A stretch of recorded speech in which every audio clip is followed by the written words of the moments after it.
Greetings. Now, one of the things I keep saying that makes this so much fun for me is the comments that I get back. And more than comments, I was talking to you yesterday, last time, about Pete Townsend and the Who and so forth. And so, what do I get? But I get some photos from Raven, bless her heart, that I didn't know existed. I want to share them to you with you in my usual high tech fashion. So, here we are. We're standing on stage with the Who. There you can see in the red is Pete, and in the white, the singer. Senior moment here. And of great importance, here's the three of us, Alan Rogan on the left, Raven and myself. And then look at the blood on Pete's Telecaster here. Yeah, that was typical. I did a gig with him up in Toronto, and before the show he said, I'm not going to do the windmill. I'm just not going to do it. I'm not going to do it. I'm tired of getting hurt doing that, so they'll just have to put up without it. And then, of course, when the show gets going and the frenzy's going, he does the windmill, and he's swinging his arm around like this. Man, it got poor guy like ripped off half of his thumbnail, and blood was flying all over. It was worse than that. But man, I mean, that you gotta love that. That was dedication. And well, they came to see that. I couldn't let the fans down. He's right about that. So, loved you, Pete. That was great. And again, that insanity at that Club 100 gig, incredible. That stage was about a foot high. Everybody was standing right in front of it, and so close that I could see the gold fillings in Mick's mouth, and it reminded me of their famous, their tongue logo, because that's what it looked like. Okay, a couple of other things here. One guy said, "Well, what makes Phoenix Raceway so dangerous?" And in a in a word, it's the wall. Now, I think they have put that safer barrier, the padded stuff, up against the wall, but when I used to run there, it was just a concrete wall.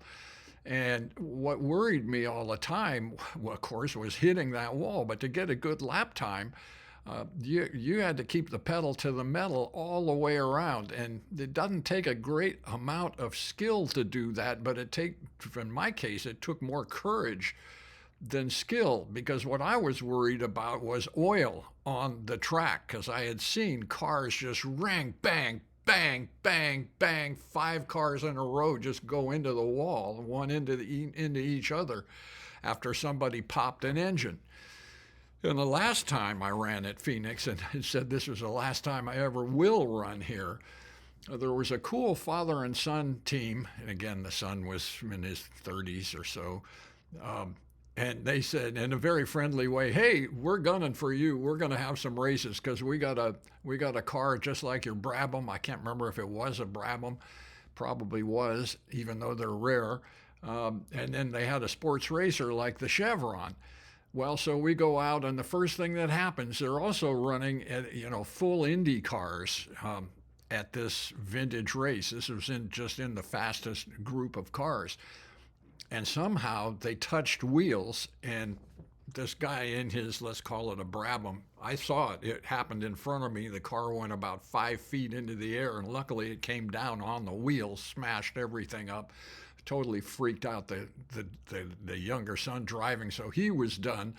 And then the next race was with the Chevron, and so we go hauling ass off at the green flag. He's driving the Lola equivalent. I think it's called a 212 or something like that. It was made in exactly the same time as the Chevron.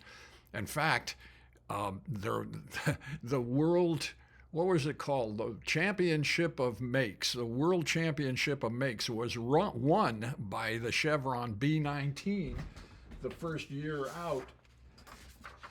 And the race came down on the last turn of the last lap between the Lola of this era and the Chevron. And luckily, the Chevron won. And so so they're equivalent, basically. So off we go, and I got a good start, and I'm looking in the mirror, and the guy's right there, and great, we're going to have fun. We're going to actually have a race. And then next time I look in the mirror, that guy's not there. What the heck happened to him? We'd gone into the infield, gone around a couple of turns, And then I started to see this black smoke. And so I drove around. I said, wow, that looks like that's in the paddock. Somebody, that's a barbecue or something going on. So I make my full lap and I come back around. There's the guy's car. And there's a ball of fire up above it. A fuel line, a little banjo fitting had come off, and it was shooting a geyser of gas, race gas, straight up. And it freaked out the guy so bad that he didn't turn off the power. He didn't hit the built-in fire extinguisher. He just bailed out. And it didn't even damage the car all that much. Yeah, it made a mess of the bodywork, but mostly it was just this giant flame. I did another whole lap and I came around and there's still this ball of fire. And everybody's like, well, what do we do? The third time around, they finally were putting it out. Okay, so that's 2 down. And then I'm having a great race in the Chevron with a guy in a Can-Am V8 car. Brent Burge, a good guy, and we're having a good race, and I let him get in front of me so we could play and follow around, and I went, wait a minute, that wasn't a very smart idea, because once again, if that guy popped an engine, I'm in the wall, because the most likely place is going to be on that. At any rate, so I get back in front of him. The next lap, he blows the engine and oils the whole track. Luckily, it's not right there. Okay, and then the last race, same thing. I'm in what's left of this same group, and there's a guy in a beautiful Formula 2 car. He's in front of me. I'm kind of coming up on him, and he loses it and hits the wall at a high speed. The whole rear axle half and the wheel and the brakes and everything come flying off. I dodge that, and as I go by, I can see the guy is knocked out, unconscious. The car is up against the wall. The throttle is full blast, wide open, and the car is driving around with him knocked out, and it's still, it's just up against the wall. Red line driving around. And I thought, okay, I'm out of here. I'm not coming back. Okay, but we did have great times, and, I survived that. Unfortunately, that guy did survive. Poor car. They had to cut him out with the jaws of life.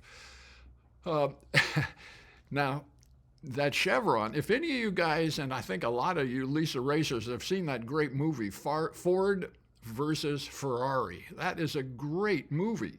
Great movie, and it's very realistic. And I know that great car, the GT40. I've raced against a lot of them, and the Chevron was always quicker. Now, yes and no. It's always quicker because we're doing these tighter courses. At Le Mans, where that car was built for, it would clean the Chevron's clock because the Chevron wouldn't be able to reach those 200-mile-an-hour plus speeds, and it wouldn't last for a whole 24 hours. Again, the Chevron was a nimble, lightweight sprint racer. And it was also about 3 years newer in design, and the progress being made at that time in tires and suspension technology was not just evolutionary, it was revolutionary. The cars were getting so much faster, so quickly. What always surprised me was being lined up next to one of these GT40s, and you're coming up and they throw the green flag. I'm figuring, well, that guy's going to outdrag me. No, it never happened. The Chevron always outdragged the guy with the 427 V8. I couldn't. I still don't understand, unless the guy was holding back. I don't know. But in every case, good drivers and 4 different GT40s. Any rate, blah, blah, blah. That was just something interesting. Also, that bit in there, in that movie, when Henry Ford, the Deuce, the second, is taken for the ride in the GT40, and he just loses it. He's like, he's completely wigging out. I've seen that happen. Giving people rides in the Chevron. I have seen that happen, and I've seen pee left on where the passenger seat has been, because again, it is, no matter how much you've seen it, it looks pretty quick, but when you're in it, it is warp speed. And again, these are older cars. Yes, they're very fast. Compared to the top ranks today, no, they're not fast at all.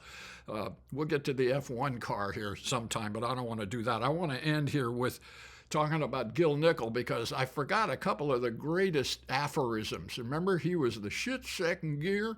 You opened a can of whoop ass out there. Shit second gear, trying to keep up with you. You had me, I was so scared I was shaking like a dead rat in a dog's mouth. Shit second gear, you done brought a butter knife to a gunfight. And that was when, in fact, that's at Phoenix. And here we are on the pole. And the reason why is he said, well, shit second gear, everybody here has wings and slicks and at least 100 horsepower more than you, and you're the quickest. So part of it is that magic BT29, which is just so drivable. What else did he say? Shit second gear, you're grinning like a mad dog in a meat locker. Sitting there between two beautiful girls. This was after we would fly in his Learjet, not that Lear 55 piece of shit, but the Niente Learjet that was formerly owned by Imelda Marcos, and it was a demonstrator because it had jumbo engines on it. And man, I felt like a rock star flying into a race with Gil, and the boys would leave, days early, a week early with his enormous tractor trailer rig with a whole giant home, what would you call it, a RV, a mobile home in the front, and then it seemed like an 80-foot trailer behind with 4 race cars and tools and everything on. Gil would say, shit second gear, here's the wine bar, there's the espresso bar, this here is your dressing room, and that one's my dressing room.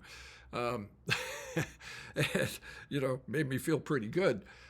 I started to worry about Gil's health, though, because he was getting redder, and I said one time after a race, he was sitting in the car for a long time, and a lot of people, a lot of friends. He's such a friendly guy. They're coming up, and then I said, Gil, are you all right? And he said, well, you saw that, huh? And I said, shit, yeah, I'm worried about you. You're bright red, and it doesn't look like, can you get out of the, well, maybe I can now, but I couldn't get out of the race car earlier. And I said, Gil, man, you got to chill out, man. You're going to have a damn heart attack here. And he said, well, that's what I want to know, second gear. How can you stay so, what did he say? How can you be so relaxed and go so goddamn fast? And I said, Gil, the two are related. And then I brought up the Louis Asen saxophone lesson. I didn't know how to tell this guy how to relax. So first thing I said was, well, Gil, I'll tell you one thing. I don't slam a double espresso before I get in a race car like you do. You ought to knock that shit off. Well, I'm just trying to get up. No, once they throw that green flag, there is enough mayhem, chaos, noise. You don't need any extra stimulation. In fact, what you need to do is lie back and think and breathe and relax and zen out. And then I said, like this saxophone lesson where the guy said, relax your butt and relax your asshole and point it to the center of the earth. And then I said, Gil, are you clenching? And he said, shit, second gear, am I clenching? Why, I'm bending 20 penny nails into paper clips down there. Why, if somebody shoved a lump of coal up my keister, why, it'd be a bag of diamonds by the end of the race.